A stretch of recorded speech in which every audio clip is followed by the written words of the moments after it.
So let me quick introduction of myself. My name's John Masters, and I've come from Bournemouth just to see this elite group of people here this evening. Via Leicester, I was at an entrepreneur social yesterday evening presenting the same presentation. So you get the rehearsed version of this. So hopefully it will work well. So quick introduction of myself. So this is my life basically in 2 images and an arrow. And I can actually recreate this slide in reality, not virtual reality, reality, because my brother, bless his cotton socks, actually went onto eBay and bought me a ZX81. Does anyone remember this? You're all far too young to remember a ZX81. The ZX81 was a device that changed my life, literally changed my life overnight.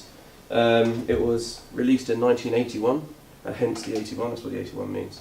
And it was a computer that completely democratised computing to the world, but mostly in the UK, released by an entrepreneur that everyone's heard of, Sir Clive Sinclair. Now my story doesn't begin in the UK, though. My story begins in the foothills of the Himalayas in northern Pakistan, in the Punjab province about 60 miles north of Islamabad, in a little town called Murray. And just to be honest, if you carry on down the road from Murray, you end up in a place called Jikagali. And in Jikagali is a school. And my parents worked at that school. My dad was a music teacher. And my mum was the sort of accountant, stroke auditor type person, managed all the finances of that school. And because they were there, my brother and I went there as well. We were enrolled as students. I was 9 years old in 1981. And I will never forget the day when I was exploring the main part of the school one evening. My parents were in a computing class, and it was in this little room. It was off the side of this is computer rooms in those days. It was off the side of the school, and it was shared with about 3 or 4 pianos where the piano pupils would go and practice. So you can imagine the cacophony that was in that room. And I'm sure that mixed very well with people who were trying to concentrate on programming computers. But in that room, there were 2 ZX81s and 2 Apple II computers. And I remember one evening, in those days, of course, it was a maths teacher that always taught the computing class. And he was a guy called Mr. Murray. Mr. Murray changed my life because, while my mum particularly was doing this basic programming course on the ZX81, and I was far too young to go in there, but there was a window in the door of this room, and there was a small child, about that high maybe. I'm not that much taller now, but a small child, I had more hair. The small child, there was me peering through this window, looking at these computers, just wondering, it was like, what are these things? This is amazing. And to his credit, Mr. Murray then comes out of the room, sees me looking through the window, comes out of the room and hands me the ZX81 programming manual. Now, these were the days when if you bought a computer, you didn't get a little leaflet like that told you nothing. You got a great big spiral-bound book that told you everything you needed to know about that computer, how to program it, how to set it up, everything you needed to know was in this book. And he just lent it to me and said, have a read. And so I was like 9, 10 years old then, I'm leafing through this thing, and I'm just fascinated by this, and I start writing programs on bits of paper. That worked, but I was interested, I was hooked. And that was me hooked on technology. Then in 1984, my parents moved back to the UK briefly, and then I was shuffled into a boarding school in Surrey, and they then went back out to Pakistan again, but this time into the desert, into the Sindh desert, into a town called Succa, right on the River Indus, where my mum was working with charities and doing various things, in education actually, where they had a hostel where they would look after kids so the kids could go to school because their parents were bonded labourers, so there's no way they're going to break out of that without getting an education. That fired up my passion for education as well, so I'm completely with you on that. The school I was at though, there was a room in that school full of computers, right? BBC microcomputers. And so I went in there and I really started to learn a lot more then. I was a bit older, sort of 15, 16, learning how to program, getting to understand really how computers worked, right on the fundamental levels of how computers work. And it was so much easier than humans, honestly, for me, and I love that. And there was a game there. And some of you might remember it. And it was called Elite. and Elite is a space game, and that game was the first game I ever saw that was in 3D. And this wasn't these computers.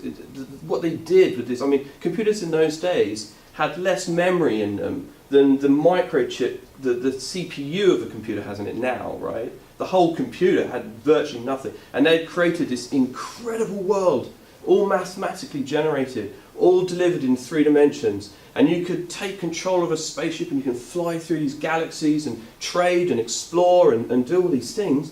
And for me, it was like, wow, this 3D, right? 3D's, this is the way that this is where it's at. This is the future. So anyway, left school, went to university. Was at the University of Hull, did an applied biology degree, not a computing degree.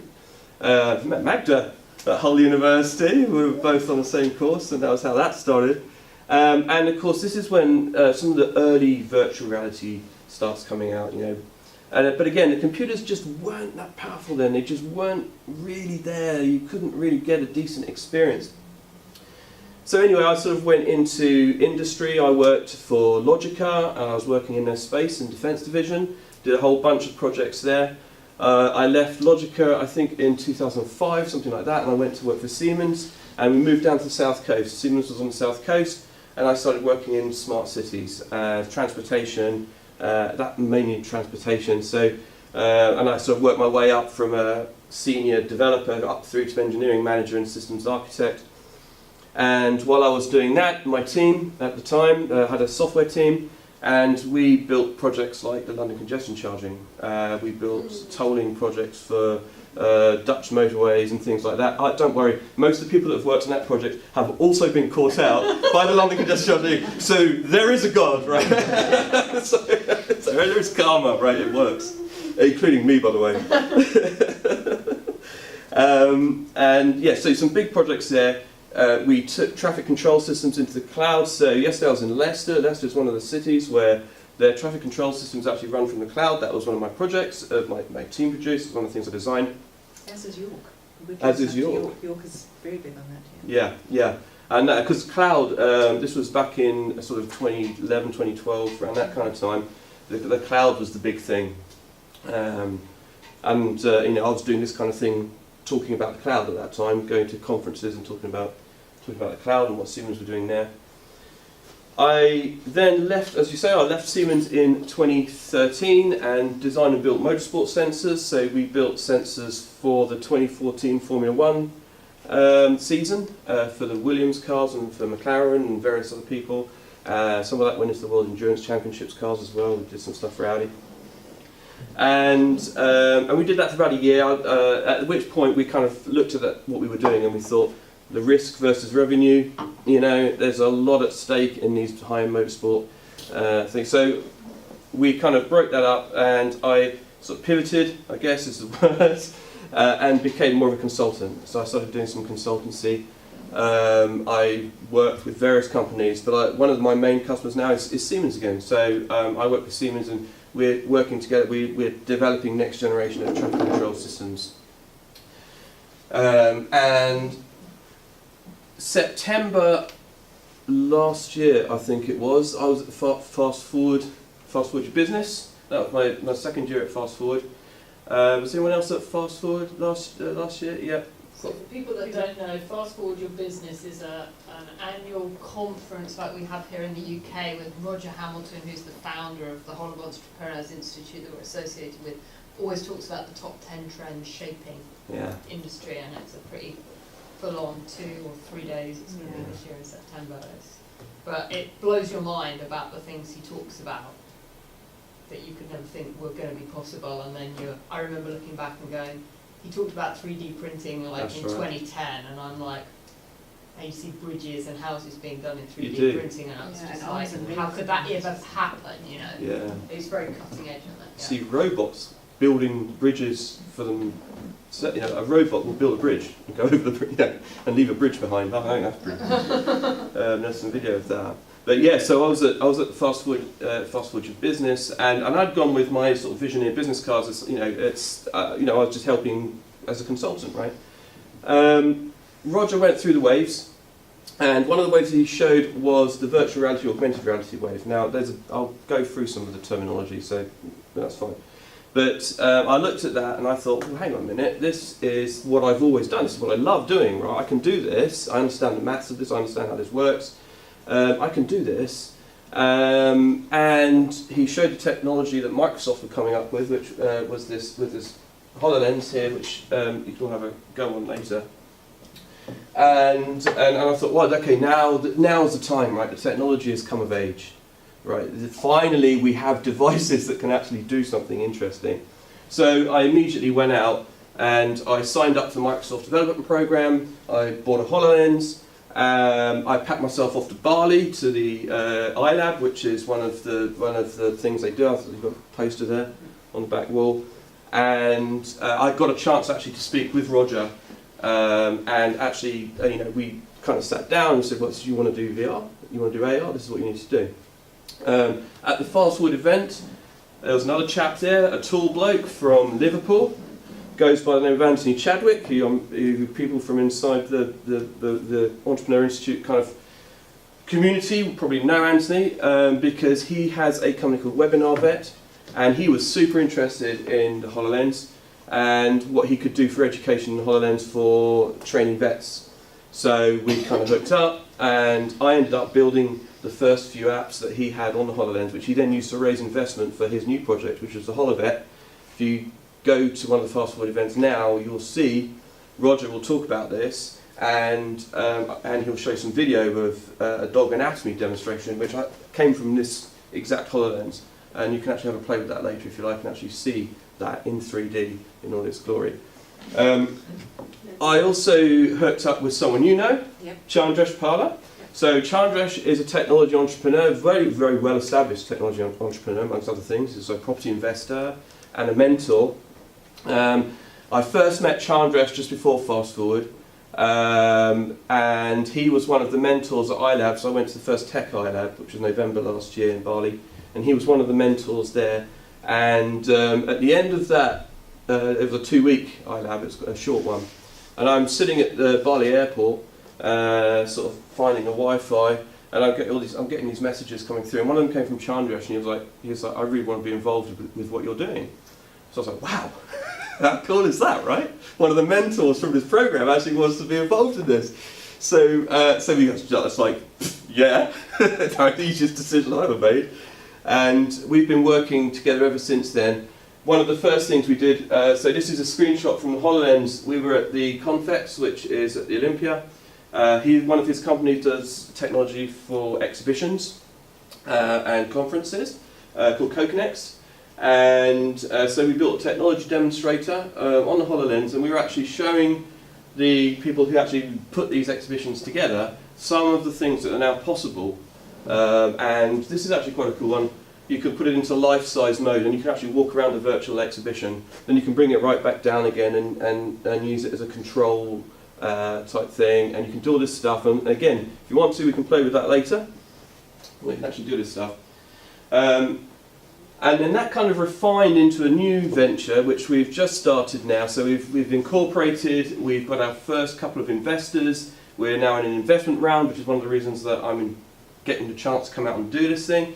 And we're raising some pre-seed capital now to actually put together a platform that allows you to bring people together across the world and allow them to experience the lives of other people through virtual technology. So actually, devices like this, or even much, much simpler ones, to enable you to actually live the life, to be shown around a place by somebody else. So, and we're looking at initially industries such as virtual tourism, we're looking at property, we're looking at all these things to try and start running some experiments now to try and understand what people are interested in and how they want to engage with this thing.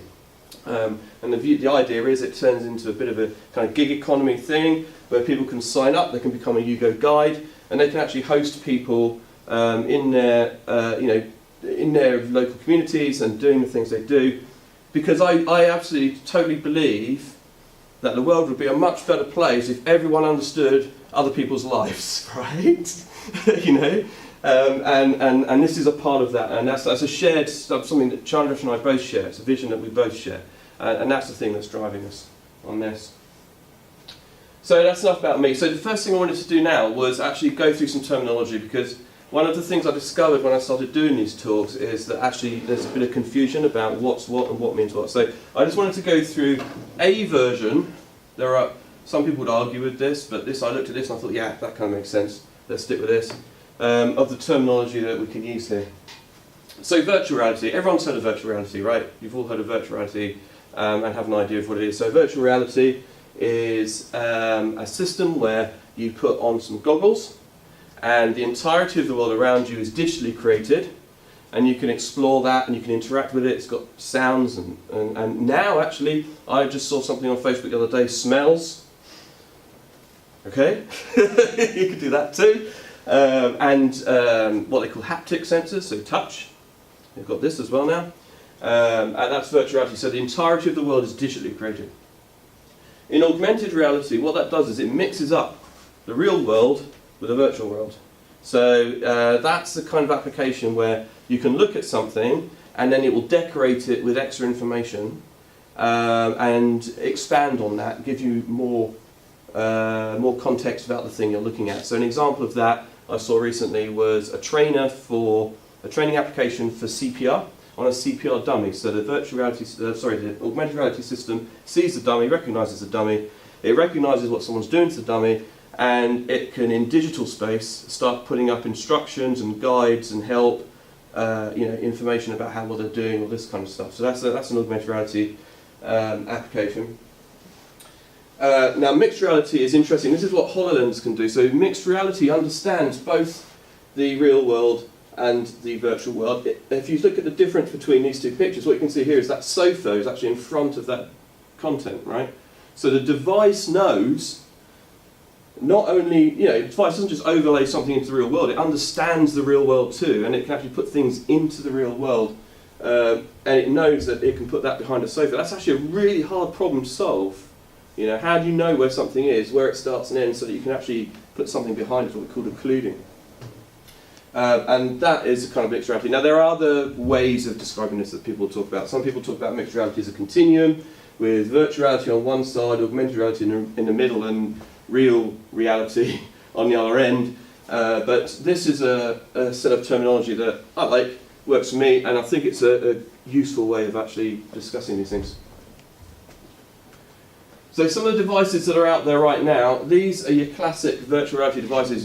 These are all over the place now. We'll have a look at the Gartner technology curve in a second. But you can go out and you can buy this kit right now and you can play games. You can have experiences. You can go on Facebook and interact with people on Facebook and make hangouts and stuff.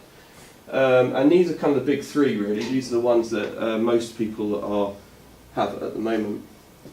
This is the new batch. This is the Microsoft stuff. So that's the HoloLens there. Microsoft, to their credit, have actually said to these other manufacturers, people like Asus, HP, these sorts of people who make PCs and laptops, they've actually licensed that out and said, right, well, we're just going to create it as an operating system, right? You can actually build your own hardware and run our holographic stuff on your platforms, much like you can download Android onto any Android phone. It's like an open system. So you can put your Windows operating system on any PC. You can put the holographic Windows 10 version onto any of these devices, and it is a mobile version of Windows 10. So the HoloLens, these have an umbilical, but the HoloLens doesn't. It's free of another computer. It just runs on its own. It's like a mobile phone, but with some 3D stuff in it. Then this is like the future. This is next generation, and these devices are starting to come out now. They're made by people like Epson, ODG, and various other people. These are smart glasses. These run on Android, and these work in a really interesting way. So these are augmented reality devices, and it's really clever what they've done, because what it does is it pairs with your Android phone. And you know how you can have like a watch, like an Android watch or an iWatch, and it's like another screen for your mobile phone. This does a similar thing, but in your headset, right, in your vision. So you can write an app on an Android phone and use your headset as another screen, if you like. So that's some interesting stuff there. They're using factory picking systems, that kind of stuff. inventory management, that sort of thing, is really well served by these kind of devices. So the next thing I wanted to go through though, it's great technology and there's a whole load of stuff that we can do with these. And you'll see for yourself when you actually try it, it kind of starts the brain working and you start thinking, that's quite interesting. But I saw this fascinating video a few months ago and it left me thinking, before I go there, let's have a look at this quickly. This is the hype cycle, just to show you where these technologies are. So virtual reality is here, coming up the slope of enlightenment. So now we're starting to see good businesses coming through here, solid businesses coming through here in virtual reality. Augmented reality is kind of chasing along. This is 2016, so I would say actually that this is probably starting to come up this slope now as well, okay? And then behind it you've got some crazy stuff. I mean, you've got things like thought-controlled things and quantum computing and all sorts of crazy stuff. Going to be interesting looking at that when it comes through. Revenue forecast, so this is the size of the VR AR industry. This is where we are at the moment, 2016.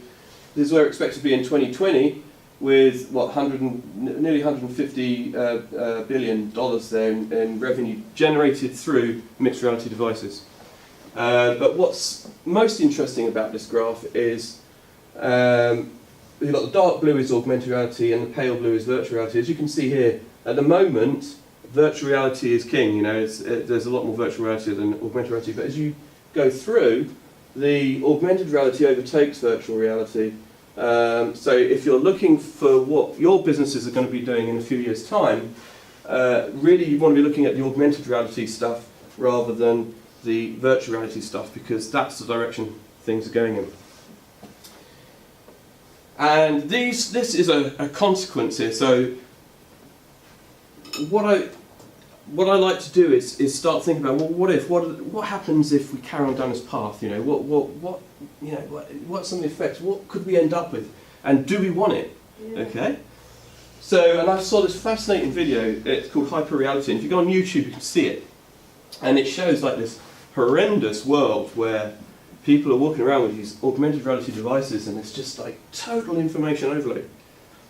And you look at each individual part of that, you think, well, that's actually quite useful. That's actually quite useful. But altogether, no, that's way too much. Sometimes you think, well, what does that mean, right? What does that mean to entrepreneurs who are looking at putting this kind of technology into their businesses and releasing that out into the world?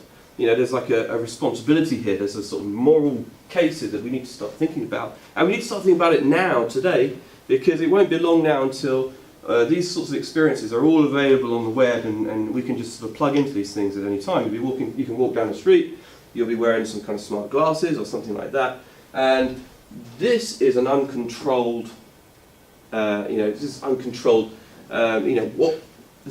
could look at in a really dystopian kind of way. So I started to think about, okay, well, we talk about AR and VR as being